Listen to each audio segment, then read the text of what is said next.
I've had people ask me about road cycling lately, and cycling is an exercise, something to lose weight.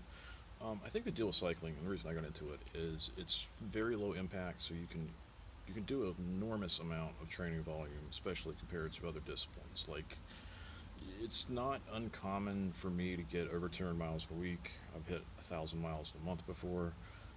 My wife, who's pregnant, has cycled 1,000 miles, and she's 27 weeks along, something like that.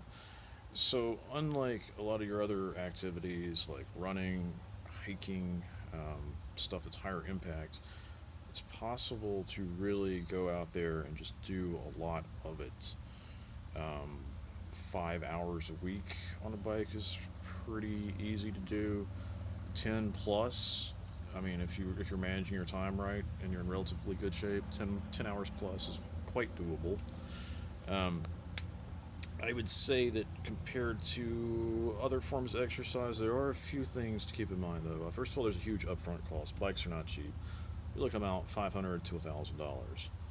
You're going to spend a lot of time either working on your equipment or having someone else do it. There's a lot of hidden costs here.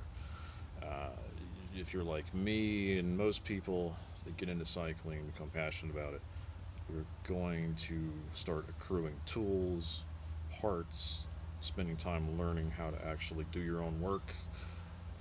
Because nobody really wants to have their bike out of commission for 2 or 3 weeks while they wait on the turnaround for a shop, and that all takes time. I mean, that may be a benefit to some people. Maybe you want to learn mechanical skills. If so, sure, bikes are a great way to learn. But keep in mind, you're going to either have to work on a bike or pay someone else to do it. Bikes do require specialized tools, so you'll start accumulating things like tire tools, part tools. Actually, I have a few of those things sitting right here. You'll have stuff like this laying around. Um, because bike parts themselves are not something that can be worked on with just a set of Allen wrenches. You actually have to have some specialized proprietary tools to do your work. You're going to go through things like tires, tubes, consumable items. Um, Things will wear out constantly, cables, stuff like that. Unlike running and hiking, you don't just put on a pair of shoes and take off. There's always something you got to be doing, like checking tire pressures, adding air, things like that. That's one of the big downsides, I think, to cycling is that it is so equipment heavy. And then if you have a problem, an issue with a derailleur or something, well, now you're gonna waste God only knows how much time trying to get that fixed. So that's kind of a downside. And then of course this compounds with the expensiveness of it.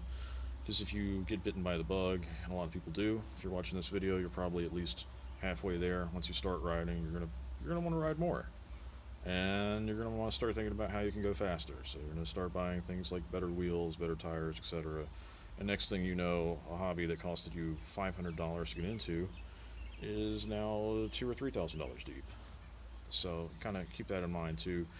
Also, the sheer amount of gear that people tend to accumulate to go on a bike ride.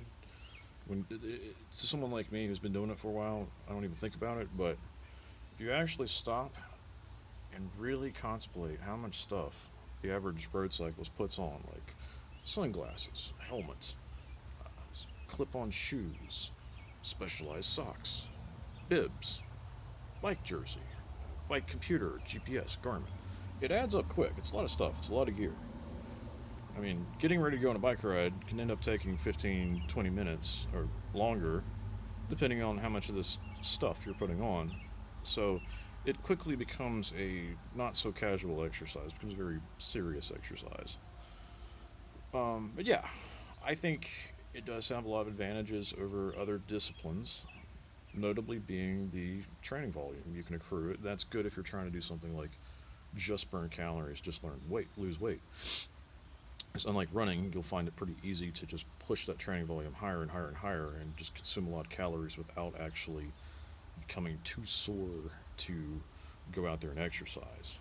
And once you get a certain level of fitness, on a bike, you can do relatively low intensity cycling. We like to call it recovery rides.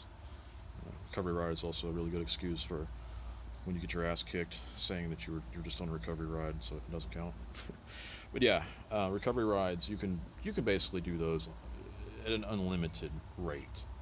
Beyond a certain threshold, you can just ride a bike all day long, doing as many miles as you want. The faster and harder you go, the more limited your, let's say, your training output becomes due to the cost it has on you physically to go extremely hard and fast. You're going to need time to recuperate from doing that. But I don't really think there's any other kind of activity out there aside from walking that enables you to get so much volume.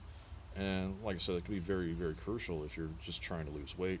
And for somebody like me, it's kind of lazy, and I want to enjoy my dark beer, and I want to enjoy eating what I want. It's a good little hobby to be into because, right enough, you can pretty much eat, consume whatever you like, up to a point. I mean, within reason. But yeah, those are kind of my little considerations on cycling as a pastime.